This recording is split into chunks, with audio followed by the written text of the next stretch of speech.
Pensa só na audácia. Quase 2 milênios atrás, um filósofo de Atenas escreve uma carta. Mas não para um amigo, não. Ele manda direto para o imperador romano, uma das pessoas mais poderosas do planeta. E o objetivo? Defender uma fé que era nova e, pior, perseguida. Pois é, essa é a grande questão, né? Lá por volta de 140 d.C., um cara chamado Marciano Aristides escreveu a sua Apologia para o imperador Antonino Pio. E não era um apelo cheio de emoção, não. Era um argumento filosófico, todo baseado na lógica. Ele estava arriscando absolutamente tudo para explicar, usando a razão, por que a fé dele era a verdadeira. Então, o que a gente vai fazer aqui é seguir o raciocínio dele, passo a passo. Vamos ver como ele monta a base do argumento, como ele classifica as religiões do mundo, como ele critica uma por uma e, no fim, apresenta a fé dele como a única conclusão lógica. E, claro, por que esse documento tão antigo ainda reverbera hoje?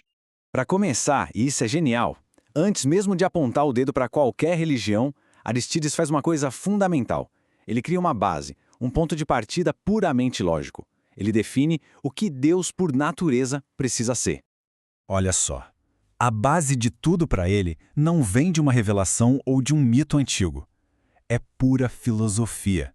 Ele define Deus como essa força primeira, que não foi criada, que é perfeita e autossuficiente.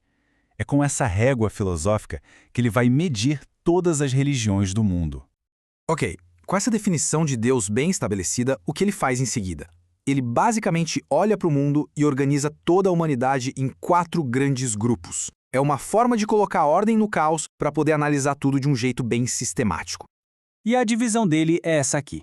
Para Arístides, todo ser humano se encaixava em uma dessas 4 categorias: bárbaros, gregos, judeus e cristãos. E a partir daí, ele começa a examinar cada grupo um por um, sempre usando aquela definição de Deus como seu teste final. A análise começa pelos que eles chamam de bárbaros e também pelos egípcios. Ele coloca os dois no mesmo saco, porque, na visão dele, eles cometem o mesmo erro fundamental, o erro mais básico de todos. E o teste lógico dele é bem direto. Ele argumenta que tanto bárbaros quanto egípcios adoram coisas que fazem parte da criação, os elementos da natureza, os animais, as plantas, em vez de adorar o próprio Criador. Ou seja, eles adoram aquilo que morre, que muda, que é fraco, e não aquilo que é eterno e todo-poderoso.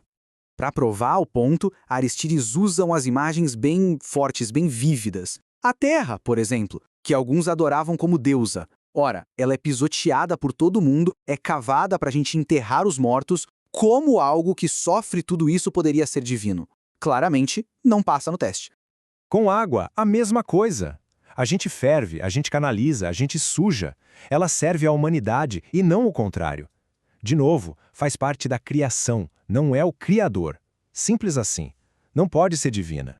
Daí ele mira nos egípcios, que na opinião dele eram ainda mais absurdos. Poxa, eles adoravam animais e até vegetais. Crocodilos, gatos, cebolas, coisas que morrem, que são comidas, que apodrecem. O argumento dele é, se o Deus não consegue nem salvar a si mesmo, como é que ele vai salvar quem o adora?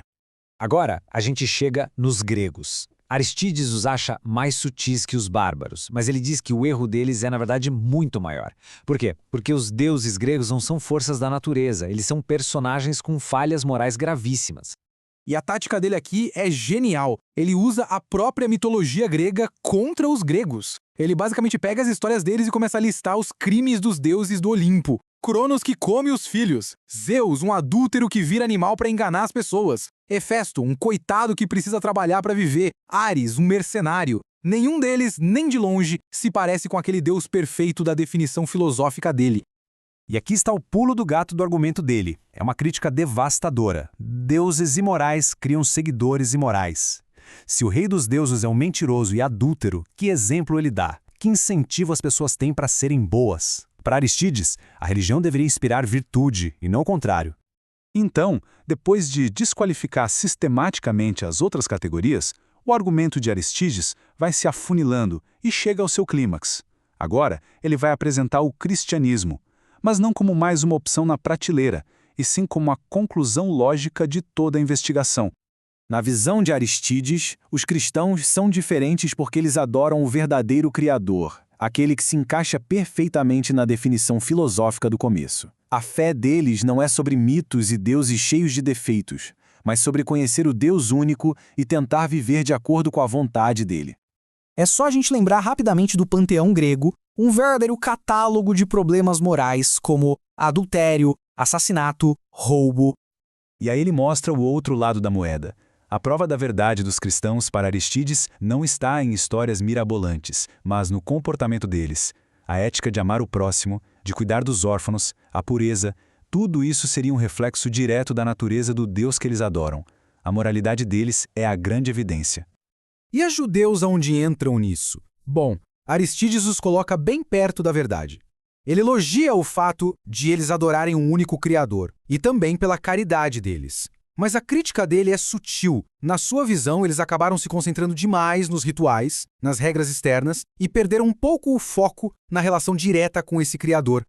Para a gente fechar, é fundamental entender por que este documento é muito mais do que só um texto religioso antigo.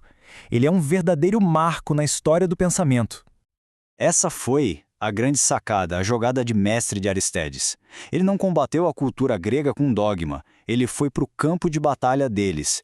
Ele usou a lógica, a razão, as próprias ferramentas filosóficas dos gregos para mostrar as contradições e as falhas da religião de seus perseguidores. Ele venceu o jogo jogando com as regras do adversário. E é por isso que, historicamente, esse texto é um gigante. Ele é simplesmente o primeiro exemplo completo que nós temos de uma defesa intelectual, racional, da fé cristã.